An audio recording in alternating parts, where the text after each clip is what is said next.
Are you a lifelong fan of General Hospital? Are you a new fan who wants to know more about the history of the show? Do you enjoy talking about the show with others? Do you find yourself yelling at the TV? Is your self-care an hour a day in Port Charles? If so, we invite you to join hosts Amanda Kimmel and Shannon Coach at the place where all the hidden conversations take place and secrets are revealed. Meet us at Pier 54, a General Hospital fan podcast. Hello. Hi. Welcome to the General Hospital recap for May 20th through 24th, 2024. Oh, look at that. It's 2024. Oh, that's very cute. That's probably like the only time that's really going to happen. Okay, cool. Yeah, because next year it'll be 2023, but it'll be 2025. Okay. Right. Or it'll be 1923.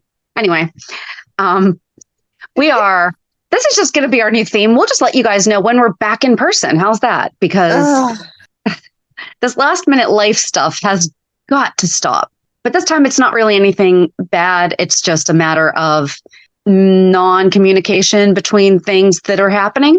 There you go. So, yeah. Okay. So we did have a whole bunch of Port Charles pipelines. 2 of them I'm waiting to read, and I put notes in my notes to read the pipeline emails. So okay. I hope that I don't forget. Okay.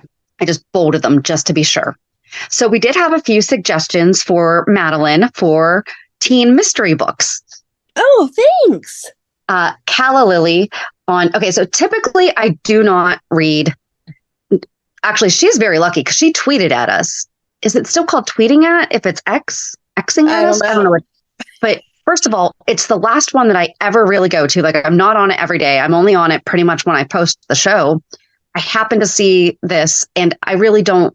Obviously, we prefer email just because it's easier to keep it contained into one place. But good timing on Calla Lily's part. So thank you. Teen Mystery, The Reappearance of Rachel Price by Holly Jackson. It is clean and it is gripping. Also could not read 50 Shades because it was so poorly written. Mm-hmm. Thank you. And then why do I feel like, hold it. I read Holly Jackson's the one that wrote the Good Girls Guide to Murder. Yes. She has read that one. Okay. That's funny. I just read that one. That book, and you know what? She might like Mother-Daughter Murder Night too then. Okay.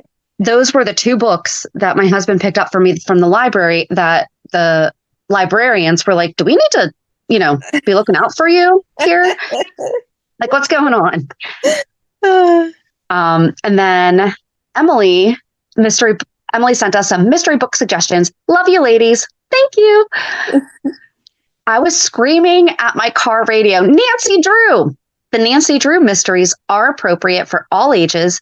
There are 100 or so in the series. Also, they promote girl power. Thanks for sharing in my love of General Hospital. I'm 47 and have watched my whole life. I look forward to you being a part of my week. Aw, that was so sweet. And thank you. I have never read Nancy Drew. Yeah, I have not either.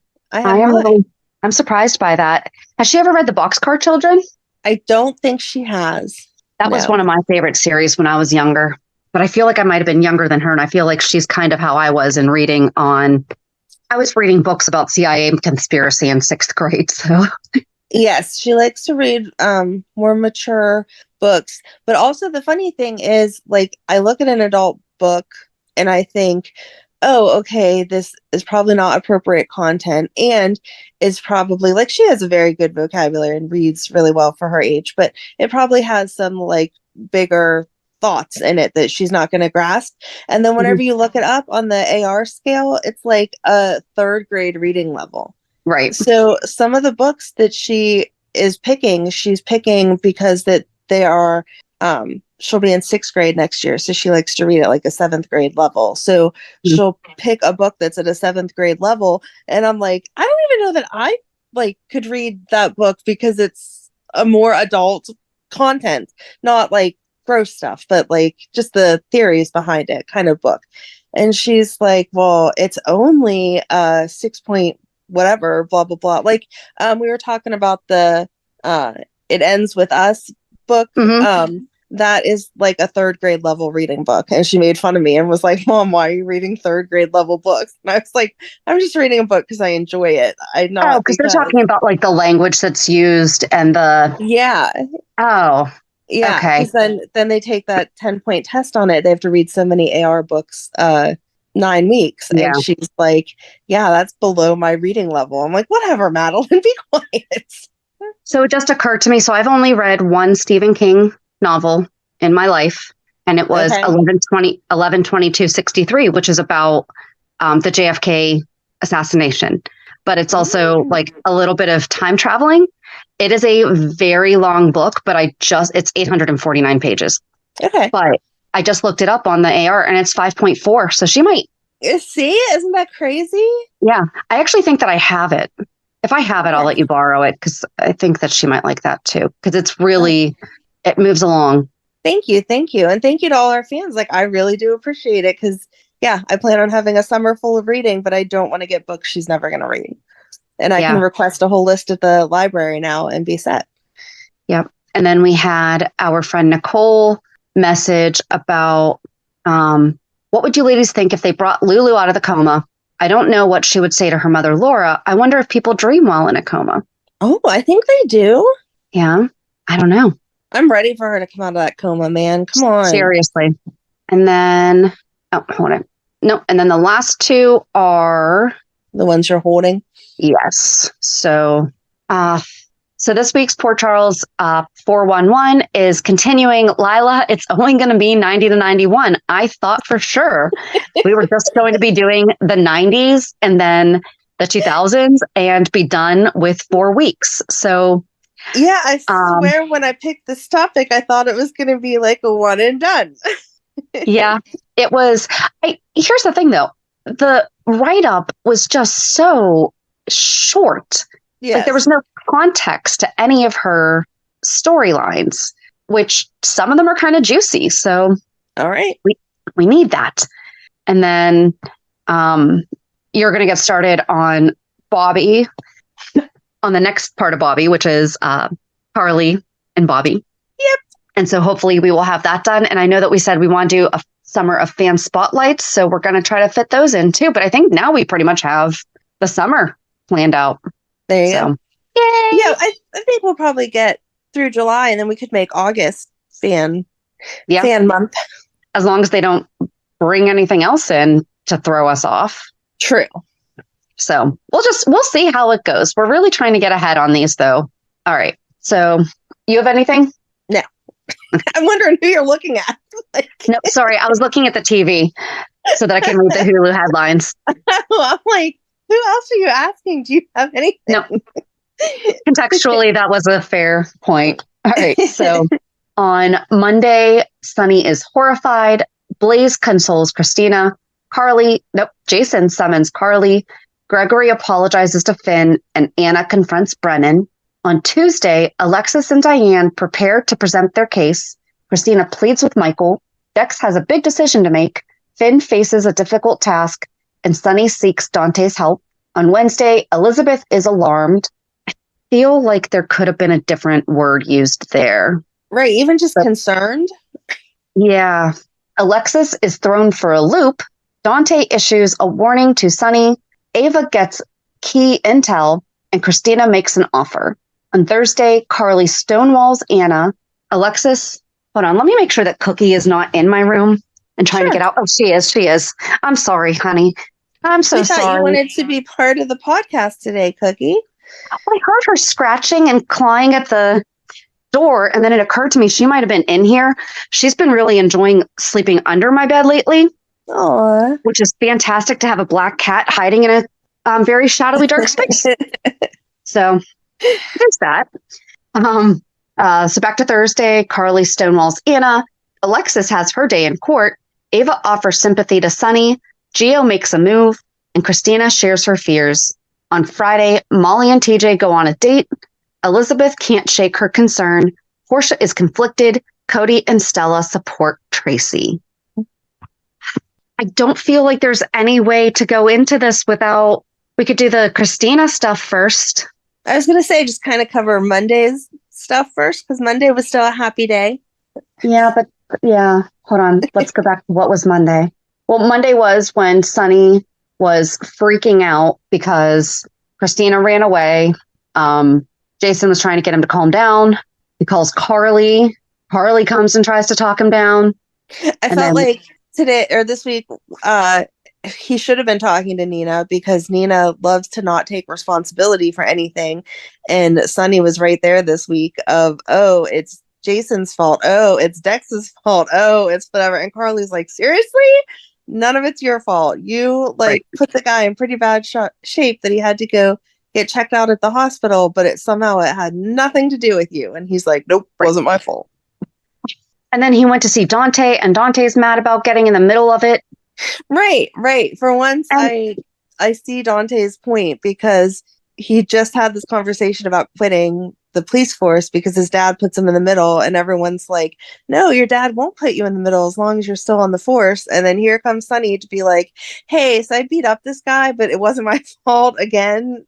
See, and that should have been Dante's first ear perk, that his dad has never come to him and said, hey, so I just committed this crime. Right. I mean, despite Dante already having these conflicting feelings and feeling as though he may be choosing to turn a blind eye, although I personally have never seen it, but that's what he felt at that time. And that's fine. Right. If that's how he felt. But this is the first time that Sonny has come to him asking for his help in not covering it up, but also getting out of a sticky situation. If Sonny were thinking correctly, he would know Dante can't be part of this conversation. Dante can't be part of the conversation. And even if Dante could do something, he won't. Like, that's the whole point, is he is trying to uphold the law. So he's not going to persuade Dex to not press charges. And Sonny would have thought about the fact that Dex is now a cop. And I understand why he went to Dante as, can you go talk to your sister? Right. Because he can't talk to Michael about that. Right. But I don't know. I still found that it was weird that Sonny, I feel like Dante should have maybe been looking at that as, yeah, I understand you're asking me for this stuff with Kristina, but you're smart enough to know all this other stuff. Mm-hmm. You know, so I don't know. I think it's going to be really interesting. I did like that Dante said, I will talk to her as a brother. Right. Exactly. But I'm not mentioning a single thing about you but then Joss had taken Dex to the hospital and she says that she still loves him. But then they meet Michael in the park. Yeah. And now Joss suddenly doesn't want Sonny to pay for anything. Like, she doesn't want Dex to turn him in. Right. And she's saying for Kristina's sake, which I think is nice, but she did say something about it this week that she's been, I don't feel like she said unreasonable, but she said something. Yes. Something like she hadn't seen the bigger picture. Yes. So now she gets it. What I don't understand is, okay, don't press charges against Sonny right now, but there has to be a certain amount of time that you have to report the crime. How about we look into that? And assuming that it's, a couple months, let's let Kristina have the baby and then let's press charges. Right. And I don't know how Port Charles court system works, but here, if I press charges against someone today, we're not going to court for a couple months anyway. But also, they just took Cyrus's statement for the same exact thing. So obviously it's at least 3 months because, right? They just took a statement in maybe April and that happened New Year's Eve, right? Yes. So yeah, get Dex's statement, get it, and get that file built up and then they'll have all of that waiting for when they finally make their move. You're right. Yeah. Oh, because Blaze had called Michael to go see Kristina, which we don't really see them as siblings anymore. Right. Not since the recast. We don't really see, because he calls her Chrissy. Did he call her Chrissy? I don't think he called her Chrissy. I don't think he did either. But she's talking about how she's turned a blind eye to Sonny all these years. She literally created a reality show called The Mob Princess.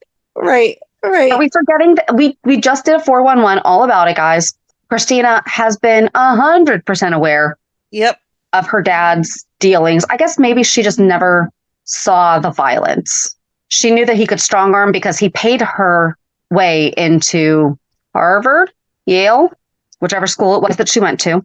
I think it was the Yale. But yeah, exactly. She's well aware of all of the different ways that he manipulates people, systems, things to get his way. But maybe she just didn't understand the violent side of it, like how he does it, like the method behind. I mean, I'm sure it's different actually seeing him, like we talked about before, even having a bodyguard that does your dirty work is different than seeing you actually do it yourself. Right. So, right. And hearing him threaten, I mean, that wasn't just like a, I'm going to punch you again threat. That was, I'm going to unload a gun in your head. So that's quite a difference. I really wish that Jason had gone to see her too, but I understand that he was there to protect Carly if needed. So right. I absolutely get that. But I hope that Jason goes to see Kristina. Yeah, I feel like that's necessary because of everything that's happened through her life with him. Yeah. Oh, but Sonny told, can we just do a storyline change, please, on this whole Ava thing? Let's forget about all of this. And let's just have her do what she would have done 6 months ago and help him. Yeah. This is a change. This is a shift that came out of nowhere for absolutely no reason. Yeah, I don't even understand what the end game is here. Like, okay, so say he gets crazy enough that he thinks he's in love with her and he's divorced Nina now, so they get married. You're going to live with this man being in this manic episode? Like, no. She's smart enough to know how dangerous this is. First, and she's putting herself in danger too. Right. But more it's not like she's putting her kid in danger. It's not like something happened that then she started to question Sonny and she started doing some investigating, and now this is her way of getting back at him. Right. There's no motive. No, it's just like she suddenly decided that she wanted to be with him, so now she's going to do whatever. But like we've said 1,000 times, Ava is a good mom, and she values the relationship between Sonny and Avery, and so she's not going to let Avery see Sonny keep declining. And even if she wants to be with Sonny, she's not going to continue to live with him as he's declining. So what is the point? Well, and she understands the business side of his business and how dangerous it is, even putting aside the family aspect, her child, which, I mean, Avery's first. But when you get down to the business side of it, she knows that Sonny needs to be in power. She knows that it is dangerous for him to be in the vulnerable state that he is right now. What is she suddenly getting back into the mob? Is she going to be reclaiming the Jerome name? What is she doing? Right. There's nothing. So I don't know. It makes no sense. None. Oh, and then Dex went to go see Anna about the charges. And I liked that. I liked that he was like, am I being a bad cop before I'm even a cop? Right. And she's like, no, sometimes you just don't go ahead and give information because you know that it's not in the best interest of yourself or anyone else. And especially now that you're going to be a cop, you don't want to be on Sonny's bad side even more. Right. Which is kind of what she told him to get him to be a cop anyway. Right. And what she told Dante to keep him being a cop. Yes. To keep him being a detective. Yeah. So I did like Blaze. I liked how, that was the other thing, that Sonny rushed into the bathroom. Yes. And Kristina freaked out. Yeah. I thought she did a really good job. She did. Being scared and just being like, get away from me. And then breaking down for Blaze. I did like Blaze's first reaction was, what's wrong with the baby? Let's get you to the hospital. And she's like, no, it's not that. We just have to talk about other things. Yeah. So I thought that was good. And I guess we could just touch on the fact that Molly and TJ, they had their date. They went to lunch at Bobbies, and she kind of reasoned with him like, hey, if we were having any other surrogate, would you be asking them what their bedtime is? Would you be asking them all these questions? Right. Because she avoided telling him that Kristina missed going for a walk. And she's like, well, we kind of didn't really have plans. It was more of a, hey, it would be nice, but nothing was actually planned. Right. So, and he's like, you were afraid to tell me because of how I'd react. So thank goodness they might be changing TJ back to being a reasonable adult. Yes. And I think that Molly handled it a good way of saying, like, it's not just you. If it was any other surrogate, I wouldn't be dropping off yogurt and celery sticks from Whole Foods or whatever their organic market is Right. to her. And so it was like we were in this together by being overbearing, and now we both need to take a step back. But I feel like if they had maintained that relationship that they had with Andrea, that Yes. she would have 100% have been bringing her food and snacks and flowers or something. But probably just wouldn't have been unannounced. Right. Yeah. Yep. So I think that that's really it outside of everything else that goes together. Okay. Oh my gosh, everything else goes together. Oh, wait. No, Anna went to see Brennan. Oh, yeah. And Brennan said that he wanted to see Carly.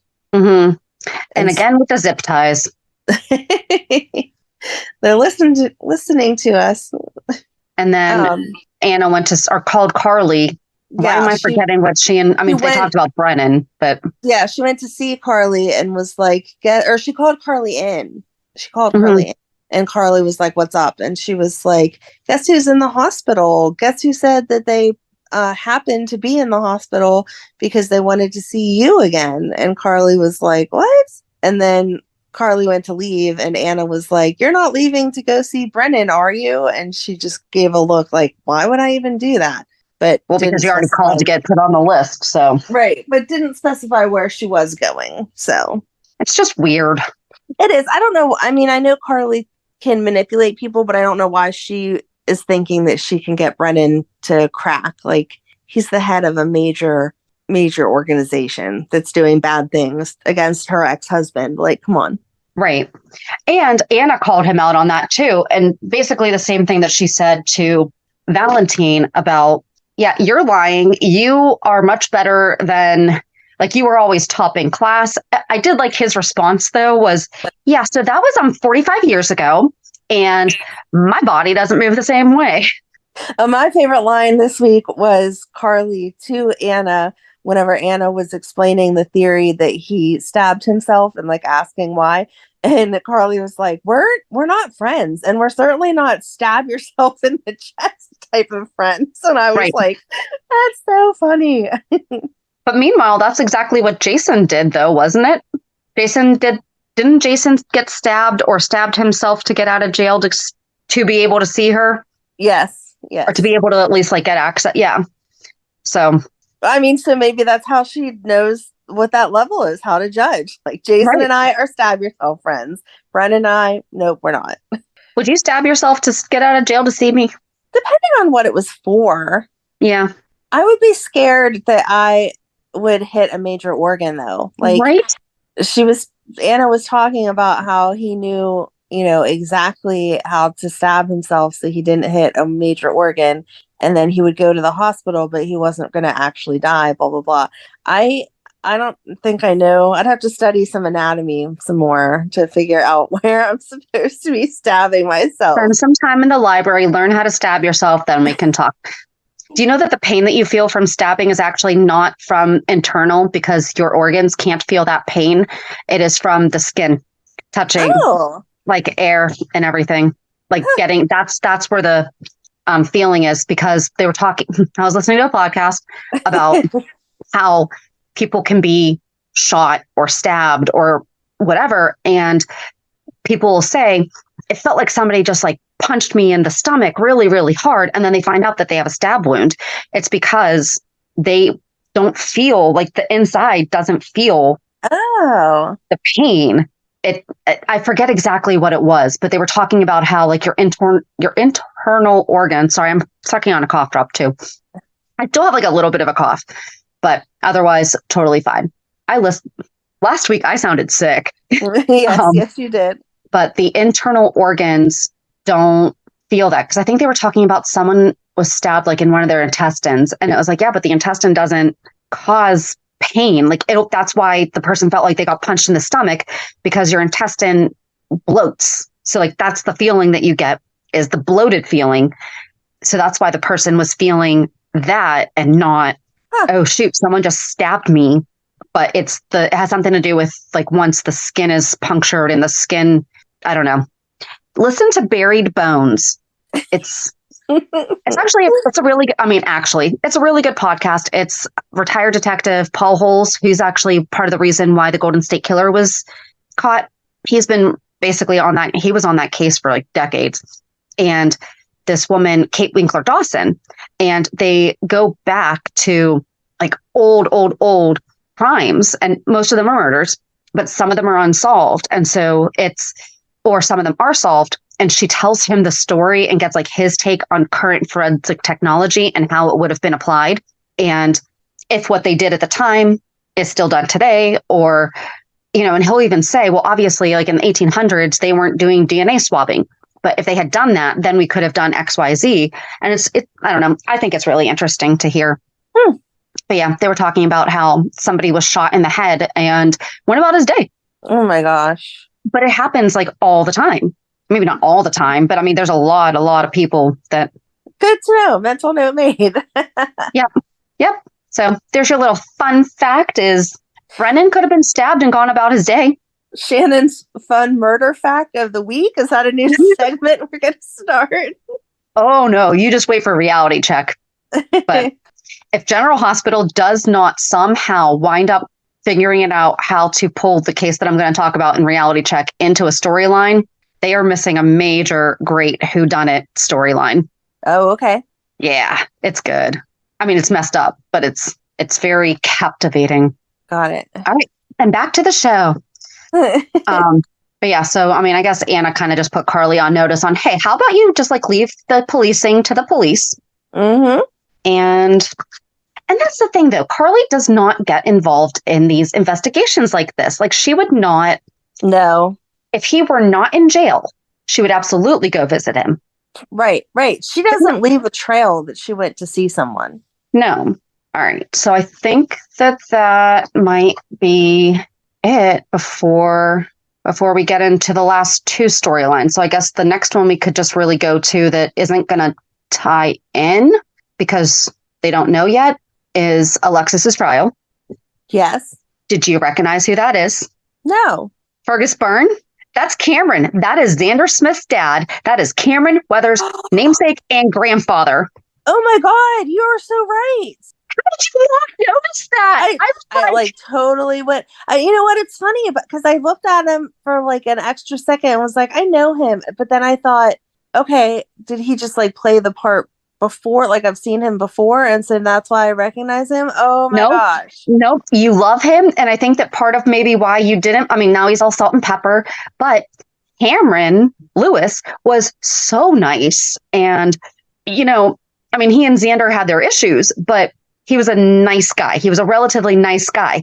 Right. That's why Alexis said he looks familiar.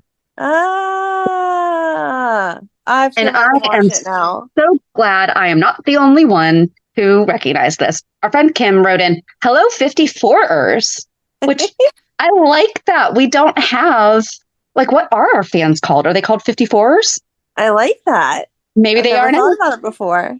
Just wanted to share how excited I am that Lane Davis is back on GH. I loved his original character, Cameron Lewis, Cameron Weber's grandfather. So I only read that she wrote his name in the subject. So I was so excited. I'm reading this now for the first time. He was involved in one of my favorite storylines, Alexis's disguise as Dobson, the Quartermain butler, which we have still not. We didn't talk about that. We talked about for a second when we did the Quartermain staff, but we didn't go in depth with it. And we've been saying that we need to. So I will say, if they happen to make any reference to it, though, with him being back or something, I think we're going to have to take a little sidestep and do because that's a storyline that you and I reference all the time. Cameron had such a great relationship. He very lovingly called her out on her crazy with Alexis. And I'm excited to see if his new character turns from nemesis into love interest for Alexis. Ooh, goodness knows she deserves some fun this summer. Don't we all? Hope everyone is done being sick, Kim. Yes, Kim, thank you. All on the mend. My husband and daughter did not get it. So we're all back to our normal. Except for the occasional little cough. I actually had we had a training at my office the other day and my throat was so dry. And I kept sucking on lozenges and kept drinking water. and I kept coughing. I was like, guys, I'm not contagious. I just like my throat is so dry. Yeah. But yeah, other than that, we're done being sick. But yeah, so we have new Fergus Byrne, who was the original. He was on the panel, or he was the attorney. He was on the panel, and then he took himself off the panel, but had his partner take his spot. Yes. And they were saying, and that's not still a conflict of interest. How? Right. So what do you think? I think that she's right. She didn't lie in a court of law. Like, it was a medical, right? It was all medical, and it was trying not to get him in trouble. It wasn't about a case that she was trying. It was on a personal level, not a... But was she under oath? I think that's what it ultimately comes down to, is was she under oath, and was perjury, I guess, a possibility? You know, because what she did with Neil is she protected him because it was her fault. Right. I feel like if it was perjury, then that's the police's job to handle. And if they didn't press charges, then how is the bar pressing charges? Well, because then that would be misconduct. But I feel like the first court would have had to press charges for them to get involved. And they didn't, right? No one brought charges against her for perjury. But I mean, okay, so that would be like the same thing as if I did something. I mean, I am not an attorney, but I have laws that pertain to my license. Yeah. And even if a client didn't file an issue with me, if the licensing board found out that I did something, even if a client didn't press charges, like if they audit my file and find, I don't even know, I would be in trouble because I didn't follow the laws of my license. In trouble, or you'd lose your license? It would probably depend on what it is.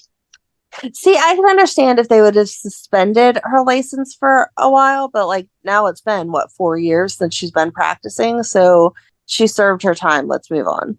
Yeah. I just think the fact that the information came from Ava and Brennan is like a red flag. Right. Like she said. If it would have come from anyone else that was actually concerned, yeah, then that would make sense. This was obviously just revenge. Right. Like it was a personal vendetta. Yeah. And like you said, she brought it up, but how much did they actually investigate it? You know, or did they just investigate? It all really comes down to what was actually a violation of her license, what was actually against the law. Because if she didn't know, if she and Neil did not know their having a relationship was a violation of his license. Oh, that was the other thing. That was the thing. It wasn't a violation of her license. It was a violation of his. And right. She lied as a personal civilian. Yes. Right. She lied as a civilian, but that's still perjury. And I feel like if you are an attorney and you commit perjury, there has to be something on her license that makes that. Like I said, I'm not against her getting a punishment. I just don't see her losing her license. Right. Because of the circumstances that it was. Again, it wasn't to protect herself. And it wasn't to protect her license. It was to protect someone that she loved and cared about. I guess it would really just all really depend. But I think that, I mean, I'm sorry. I want my attorneys to, if they are called as witnesses or called to testify, I want them to be telling the truth, because even if they're testifying as civilians, right? I want them to be setting the bar of, you know what, it would have been in my best interest to lie then, but I knew that I couldn't. Right. But I think it also comes into play that she didn't know who her accuser was. Like, she didn't have the proper information. Like, somebody was doing shady stuff there to make sure that she couldn't fight it when the time came. Right. So, yeah. I think they should say, not that it matters, I'm sure, but I'm sure as far as like the notes on your license or whatever, that they could reinstate her and say, oh, it was their mistake. I think that they should say that was considered her punishment, that she couldn't practice for the last few years and now she can go back and do it. And like put her under probation. Right. We're going to be checking cases for a while. Or she has to be working with somebody else.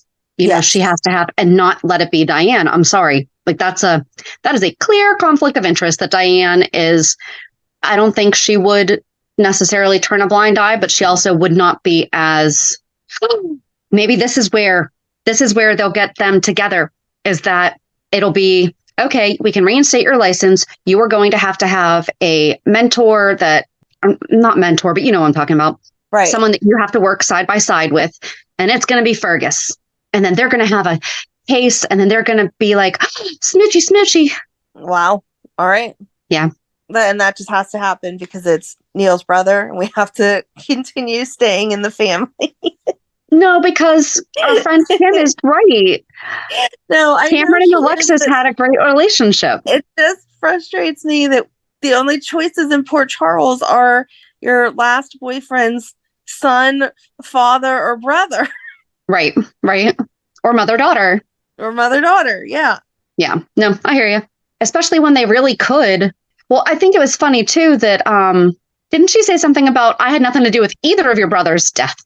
And it's like, when did we question you having to do with the other one? Well, he said that when in his opening statement, he said that the other brother died because he was there investigating. And so that was Alexis's fault too. That's right. Yeah. Okay. But are we done talking about her trial? Yeah. I think until we hear the verdict, they said they needed time to decide. I hope that that's how it goes. I hope that it is, she is forced to take on someone who has to supervise her and work the cases with her, at least for the next X amount of time. And that would be a good punishment for him too, for the fact that he didn't recuse himself correctly. He should have never had his partner take over his spot. Yes. Okay. Glad we wrote that. Thank you. Yeah. And then she was like rubbing Gregory's medal like it was a lucky rabbit's foot or do they still make those? I don't know. Or like a good luck stone or something. Right. Man, we were really obsessed with those back in the 80s, huh? In the 90s. All right, before we go into something sad, let's find this out. Lucky rabbit's foot. I was not obsessed with them. I only had one. Hey, they sell them on Amazon. There you go. Oh my gosh. Oh no. Yeah, I'm not reading this. Okay. Are lucky rabbit's foot still a thing? Somebody just posted like a year ago on Reddit. Everyone had one. 20 years later, I don't get it. So yeah, I guess it must have just been a fad back in the 90s. Like those troll dolls. Yes. Bless you. Thank you. So yeah, that brings us to Violet, Finn, and Gregory after the wedding went back to Finn's apartment, and how cute was she? She was so adorable. She's like, I need to take my flowers to bed with me. And Gregory's like, well, you could hang them up so that you have them forever. And she's like, no, not yet. They have to sit next to my bed. I love the smell of them. Yep. And then Gregory apologized to Finn about the little blow up that they had before. Mm-hmm. And they did at least explain that Chase's mom didn't come because that would have been awkward. They finally gave us the reasoning. Yeah. Well, and she's on assignment, and Chase is saying about how he's basically grown up his entire life with her living that way, that she's missed a lot of big things because of her work. And I feel like they had the most realistic after wedding. I don't know about you, and we don't have to get into details, but pretty much I did the exact same thing. I passed out on my bed. I think I got changed.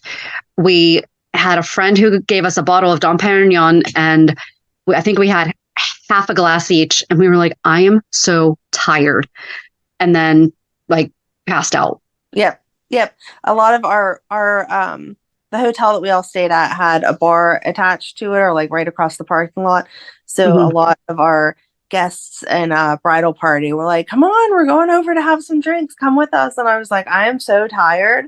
I remember telling him, if you want to go have some drinks, I really don't care. I'm just so tired. And he was like, no, I'm obviously going to stay with you. And then one of our friends had snuck into our room and set up the jacuzzi tub with rose petals and whatever. And it was so sweet. And I love bath time. To this day, I spend hours in the bath. But I got in for 2 seconds and was like, I'm just too tired to do this. This is making me even more tired. So yeah, I don't understand those people who leave the wedding and then go right to the airport. I don't understand how you have the energy for that. No. So yeah, they were cute that they just passed out on the bed and were like, no, I'm too tired. Yeah.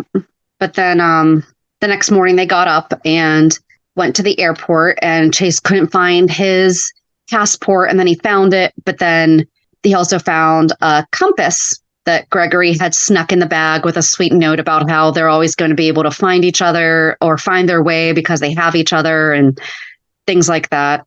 Mm-hmm. It was very sweet. It was.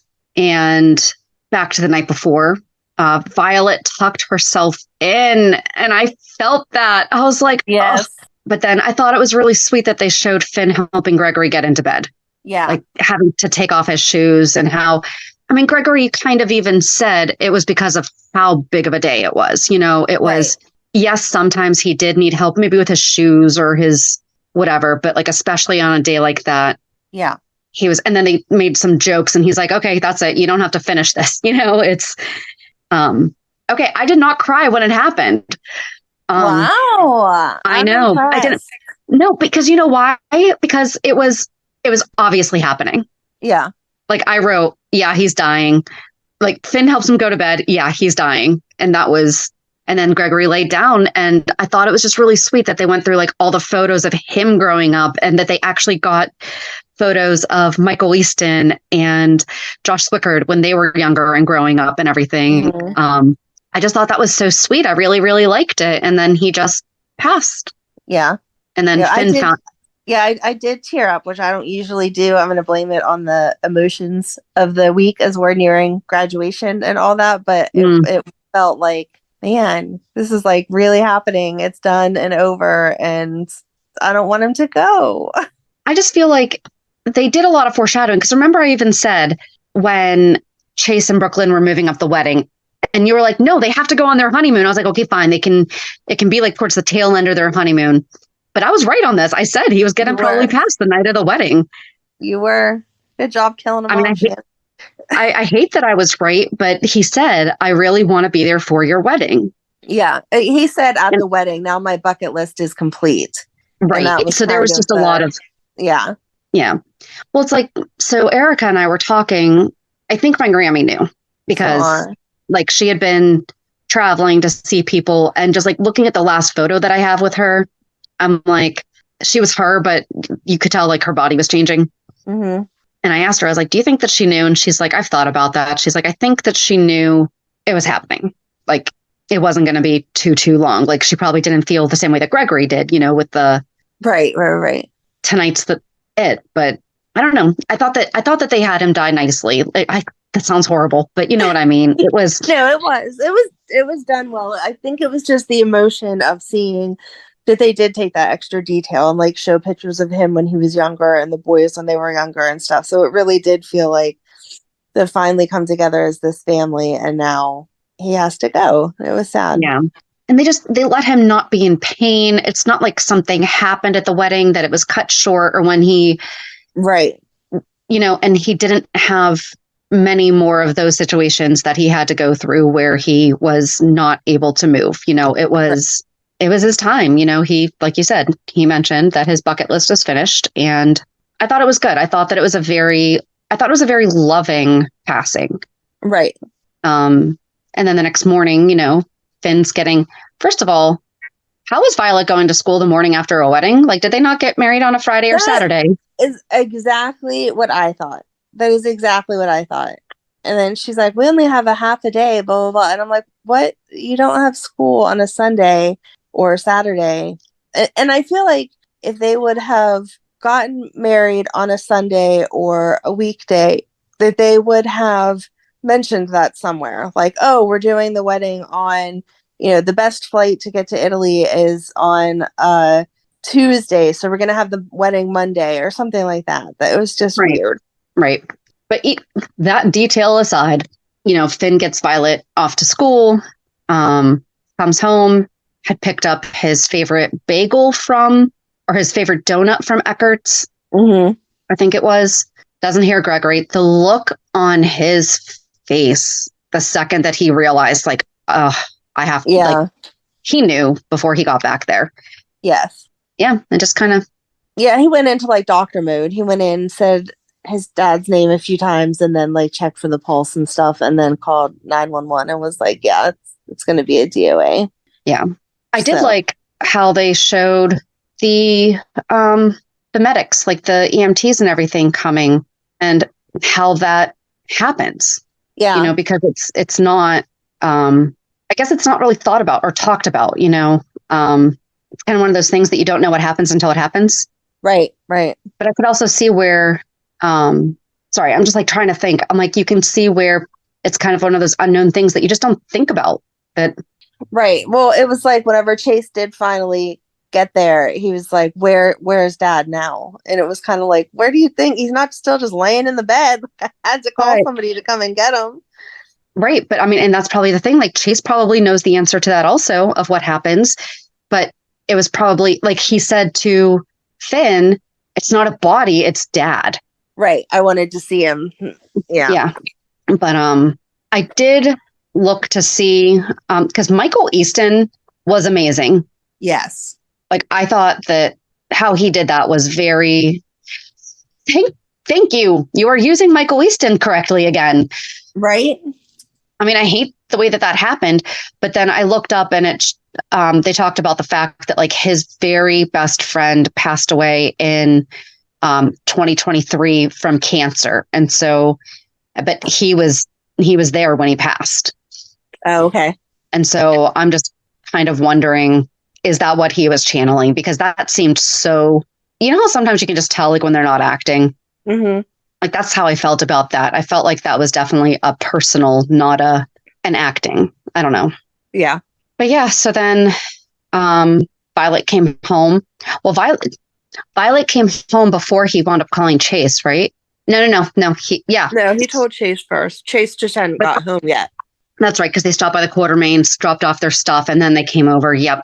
Told Ned and Lois, and Ned and Lois were just talking about, oh, I did like that Lois said something about that she loves the fact that she married him. Yes. I thought that was good dad he is and good family they have. Yeah. They dropped their stuff off, and then because Liz had showed up. Mm-hmm. Why did Liz show up? Did he call her? I don't know if he called her or if Chase called her. Somehow she found out, and then she went to take care of him. She called Chase. She called Chase after, yeah. I don't know. We didn't see her. Yeah, we didn't see her call her. But somehow she found out and she went there. Yeah. And as she's like comforting him, she kind of looks at him weird and then looks at the table and is like, okay, I'm taking Violet and we're going to go. And he like flipped out and was like, you're not taking my daughter, blah, blah, blah, blah, blah. And all he. So what we're referencing is the fact that Finn had a drink of, because he had called Alexis. Okay, hold it. He had called Alexis and talked to him about the fact that after he put Gregory to bed, he talked about the fact that he had that sip of champagne. Yes. She talked a lot to him about you broke your days sober, but you did not break your sobriety. Like he cannot say, I've been sober for 7 years. 7 years. Mm. He cannot say that he's been sober for 7 years, but he can still say that like he's a recovering alcoholic. He can still say he's working on his sobriety. You know, he didn't lose any of that. He just lost his year count, his day count. And I know someone whose spouse is always saying, oh, he's sober, except for he had like this. And it's like, no, that's not how that works. No. You know, you don't get a pass on certain days. Because he had a sip of bourbon after they left. That's when he opened the bottle, smelled the cork, poured the glass, and took the sip. And then he was on his second glass when Violet came home, right? Yes. And he immediately put it down. And I was like, oh, please, dear God. Because, okay, he has to be sober for himself. You cannot be sober for anybody else. Right. But he really has to do it for Violet. But you can be motivated by that. You know, it's by her. So I thought that was going to be his kind of, what the heck am I doing? You know? Right. And Liz tried to get him to go to a meeting. I really liked that she said, I'm not letting you be drunk around that girl, because he was very obviously not drunk yet. Right. But you have an open bottle that you're just taking like shots of. It's not even like you're mixing it or drinking it slowly. Like, no, you're going to be drunk within the next hour if you keep drinking like that. Right. And part of me was just really mad at him for yelling at her for looking out for Violet. Right, exactly. It's not like she said she was taking her and never bringing her back. She was saying, I'm taking her because you're not going to put her through this. You need to figure out what you're doing. And instead, he was like, she's not your daughter. We've been fine ever since Hayden left, blah, blah, blah, blah, blah. Like, leave me alone. And so then she left and she called Chase to say, hey, like, I'm not what your brother needs right now. It's you. And then she went to the hospital. And that's whenever Portia was like, what's wrong? We're best friends. Tell me what's going on. Right. And then she did eventually tell Portia. What do you think Portia's going to do? Yeah, she's going to say she has to suspend him until things are better because she has a knowledge of his disease. But it does suck that she's the one. Is that part of his contract that he has to be sober because he didn't get drunk at work? He didn't drink at work.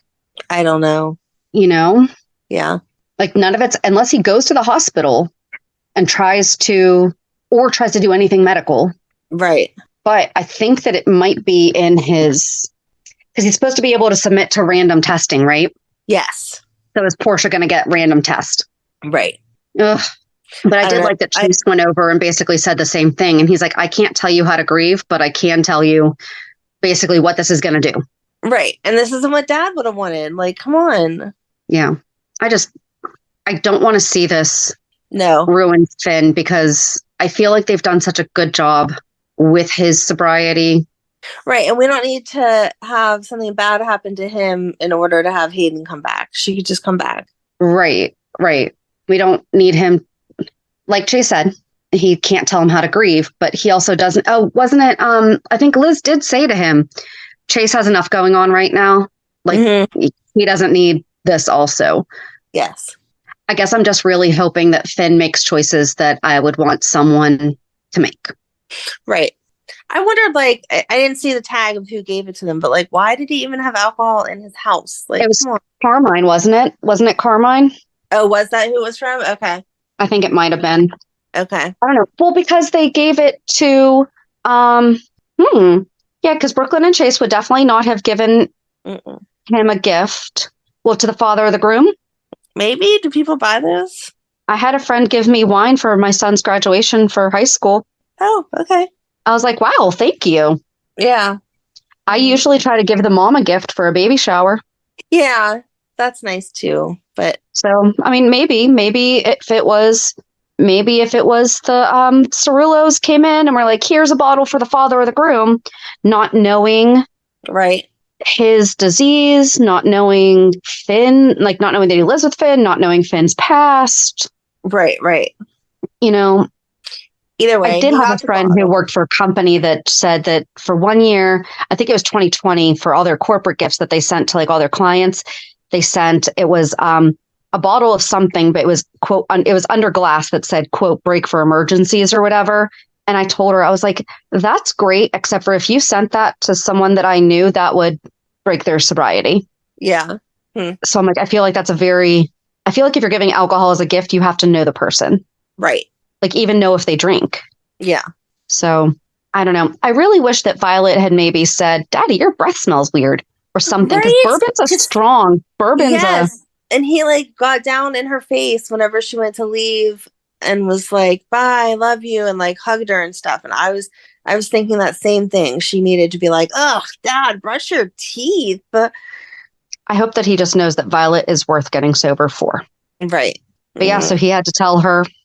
I like how they told her. I like how he, he broke it down to her level, but also did not dumb it down for her. Right. And then when Brooklyn, I liked that Brooklyn caught the bourbon also and was like, hey, Violet, why don't you and I go to Bobbies for some ice cream or something? And because I don't think I don't think Chase had clocked it yet. Right. And then once he saw it, he's like, oh, that's a good idea. And she's like, yep, we're leaving. You guys talk about adult stuff. And that's whenever they were like, oh, yeah, adult stuff means boring. But then they had some nice time talking at Bobbies. And I liked when Brooklyn was like, you don't have to talk about it, but if you want to talk about it, you know that you can talk to me. And she's like, well, I looked up ALS. It's not that difficult to spell. She's so cute. That was cute. And then what else? Oh, they just talked about it. And she's like, well, I'm thinking about my dad. And Brooklyn said, that's not going to happen to your dad because he's strong and he's healthy, or it's not going to happen right now. Yeah, I feel like she was jinxing it. Like, stop saying all those good things. Yeah. But when Violet, that was the other thing. I liked when they had her go back into his room. Oh, that's where the other email came in. It was from Ellen. I could not stop crying when Violet found out about Gregory's death. Her face and her expressions and acting were spot on. All I can say is, wow, what a scene with Finn. When she ran to the bedroom saying, Grandpa, Grandpa, I just bawled my eyes out. And I'm glad that they didn't have the bed made up. It's... Mm-hmm. Right. Let's not forget already. Yeah. So I don't know. I mean, I'm sad. I'm sad that I was right. But I thought that it was just nicely done. It was. Since we knew it was coming, it was done in a very lovely way. He didn't suffer. It was, it seemed to be quick, and everyone found out pretty quickly. But also, I feel like they had a difficult task also with his disease because they were bringing awareness to it, bringing knowledge to us. But after we just had that amazing storyline with Mike, I felt like this was done nicely, where it wasn't seen as competing with that. Right. It was because there's no comparison. Yeah. So we had Gregory for a short time. Too short. I really liked it. I really did. I did too. But the other thing, I think that's pretty much it, though. I mean, I feel like we could talk about this all day. The only other thing that happened was Lois's cousin or whatever he is moved into the Quartermain mansion, which we already called that he was going to find a reason to be around because that's going to be the summer drama for the teenagers. Yep. Well, not even teenagers now. They are young 20s. Sorry. And it seems like Lois kind of raised him, or has been like a big maternal parental type influence in his life. Yes, because he was what's like, that all about? He's like, I can't stay, or are you sure I can stay here? Like, this isn't my family. And she was like, oh, you're family, like, it's fine, I already talked to Monica, you're staying. So right. So yeah, that'll be interesting. Yep. Do you think he's going to be good, or do you think he's going to be trouble?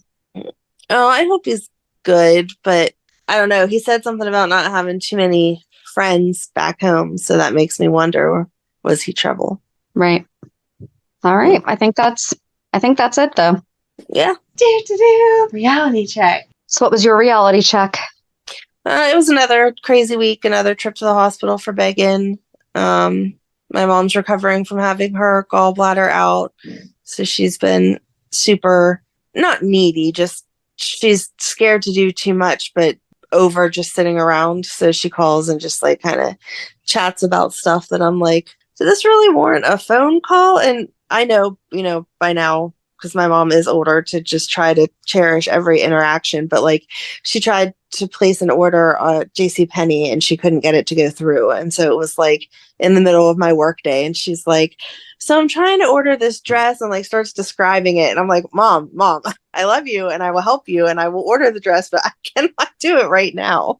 And so when I got home, I ordered the dresses and I ordered them for store pickup so that I could just go get them and take them to her instead of waiting for them to ship or whatever. But I will be happy whenever she can move around just a little bit more back to normal, because it's a lot trying to entertain her in her boredom as well.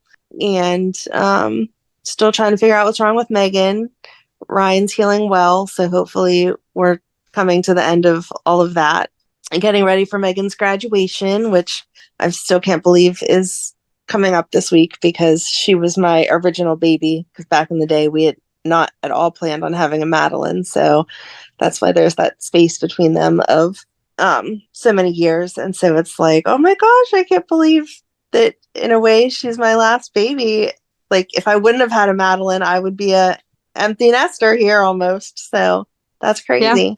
So I'm just, proud of her for getting it done and doing what she needed to do. Because like I said, there were some thoughts that maybe it wasn't going to happen. And then on Saturday is Madeline's dance recital. So we'll be done with that for a month. And I'll be so excited to not have to go to dance. Yay! But nice.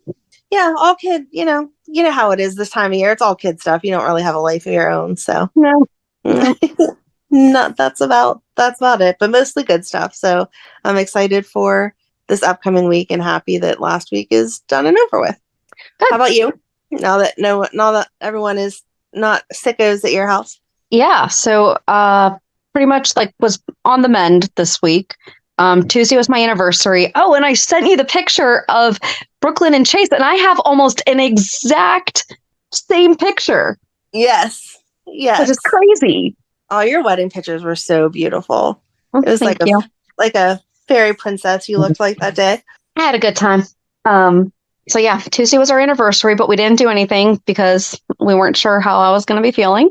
Mhm. It's been crazy hot all week, so I've been actually spending a lot of time in the pool. Oh, nice. Which I've kind of needed because of some of the crazy stuff happening during the week with regards to my daughter's services and just having to. I don't understand why some organizations make it so difficult where I'm asking, so what will be available when she turns 21? And they won't answer the question. And then I have to get mean about it. And so basically, my one coordinator came over Wednesday and I told her about, because I've been asking, what do we need to do to prepare her for being 21? What do we have to get going on? Because there are going to be other things available after she turns 21. Right. And the person who I was working with prior to her had been mentioning certain things. And then my new person hasn't mentioned them. So I'm like, okay, what's going on here? And I was like, I feel like we're not getting stuff. And she's like, well, what services do you feel like you're not getting? And I was like, I don't know. But like other people with adult children are telling me, right, these things should be happening. Why is it when I ask you, what can we be doing right now? I'm basically just getting blown off. Mm-hmm. So then I reached out or I didn't reach out. When I was renewing her insurance, there was a box for something. So I read the description. It sounded like it applied to us. So I checked the box. Not even like a couple of days later, I had a phone call from the insurance company calling and saying, hey, let's schedule for somebody to come out and do the intake. And I was like, okay, I don't know what we're doing right now, because all I did was read the description. I read the box, but then I also read like the website description.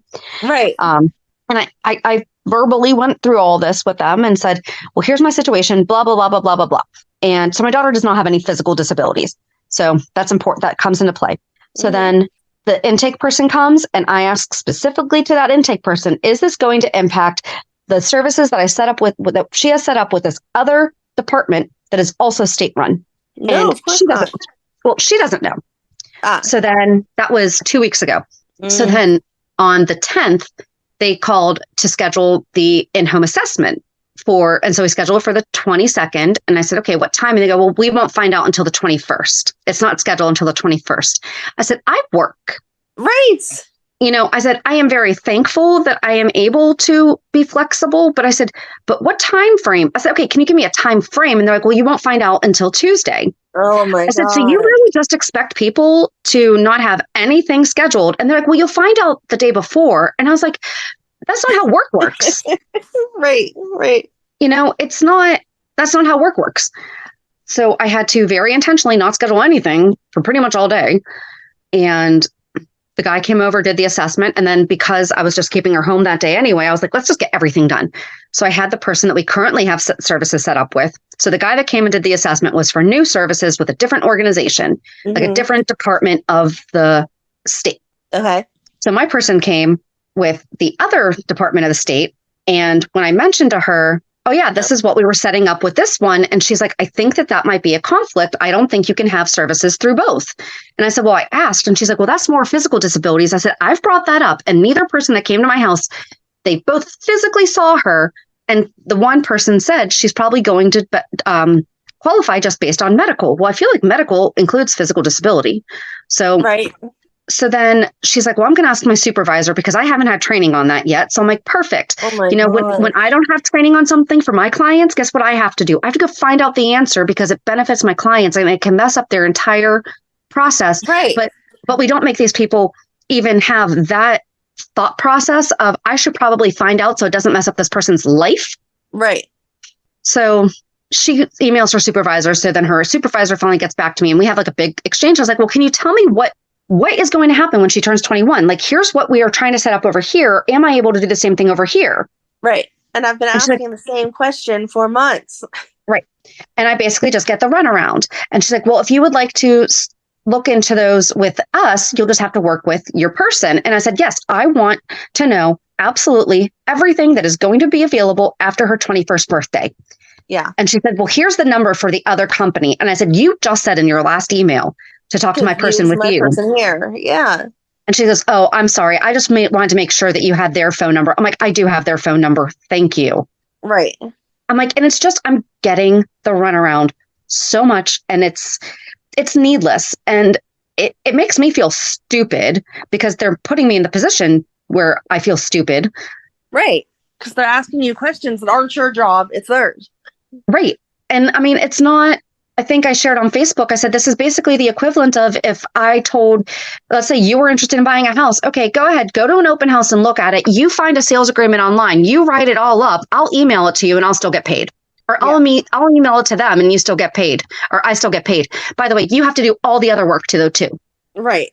So it's redonkulous, but we'll see. We'll see what happens. But in short, the entertainment, I don't want to say this is entertainment, but the thing that has captivated me for the week is there's a murder trial going on up in Massachusetts. It's the Karen Reed trial. And we all know Erica's from Boston. And I'm mutual friends with one of her friends on Facebook, and she posted something about it. And I mean, this is like a new to me friend. So I've actually never met her in person, but she posted something. And so I Googled it and I was like, oh my gosh, you just put me down a rabbit hole. She goes, you have no idea. So then I went to TikTok because that's where we go for information. And there are people, this has been going on almost for 2 years, but like, it's just now going to trial. There is like massive corruption going on. This woman's being accused of killing her top boyfriend in front of, like, apparently she hit him with his car or her car and just left him to die. Outside of the house of a state cop or a sergeant, something like that, that was full of other cops. The house was full of other cops. Nobody heard or saw anything. Oh, nice. All the first responders, like, everyone's stories have changed. I mean, there is like a mass corruption going on here that it's been crazy. And day 17 was on Friday. And I seriously watched double time on YouTube, 7 hours of testimony. Oh my God. Well, okay, I didn't watch it all. I listened to it as I was going. Yeah. I basically treated it as a podcast. But if you're in our audience and if you're paying attention to the Karen Reed trial, can we talk? I mean, there's a couple good playlists that I found on TikTok that did a really good job of recapping everything. So, but it's definitely going to be a Netflix series probably by the end of the year. I mean, it's just, there is so much, like, they're deleting text messages. They're deleting their Google histories. Oh, this one lady's Google history. That's why I thought about it for this. This one lady's Google history. She was Googling how long does it take to die in the cold? But she like misspelled it. Right. But she misspelled it and then she deleted it. But then she researched it again at like 6:30 in the morning. So like 4 hours later. And then on the stand, she didn't know that they found her original search from 2:30 in the morning. Oh, geez. And she's like, well, that's wrong. That's wrong. And the thing is, like, she had misspelled it the first time, but she misspelled a different word the second time. And they're like, even if you delete a search, we can find out what the search was. Yeah. So there's like so much deleting. I love whenever people are like, what? Whenever you delete something, it's not actually gone? No, Right. Nothing is ever gone on your computers or your phones for real. So don't trust that. There's text messages that have been deleted. They used red Solo cups to collect the blood evidence in the snow, stuff like that. So it's crazy. So that's kind of been what my binge has been this week, I guess. So yeah. But yeah, General Hospital definitely needs to figure out a way to do something like this because it's a really entertaining. I hate to say it that way because somebody died, but it is. They put it out there as entertainment now, so it's sad, but how it happened is entertaining. It is like mass. They created this, right? You know, these dozens of people who are all like legal professionals and everything. You know, they've abused their power, Right. So yeah, it's going to be really interesting. And I am pro police. You know that. I'm not saying anything. It's just this instance is definitely, and everybody's related to everybody. Oh, so it's a Port Charles. 100%. So it's all that stuff too. It's like even the judge, her brother was the attorney for one of the cops when, he got away with killing someone like 20 years ago. Right. Well, see, Alexis needs to be on that. So there's a lot of stuff like that is what I'm saying. But yeah, but nothing like that happened to Lila, which is who we're talking about this upcoming Thursday. Like that segue. Very good. But yeah, so join us on Thursday as we talk more about our favorite Lila. Have a good weekend. No, and we'll meet have a with good week. Yes, week. I'm putting us into a whole new weekend again. I'm done. Yep. So have a good, yes. You have a good week. And we'll meet you at the pier. Bye. Bye. If you enjoyed today's show, we invite you to go to peer54podcast.com to subscribe on your favorite platform. Don't forget to leave us a review. And you can also follow us on many social media channels. Just search for Peer 54 Podcast. Also, we are not perfect, so if there is something that we missed or messed up, just let us know by emailing us at peer54podcast@gmail.com.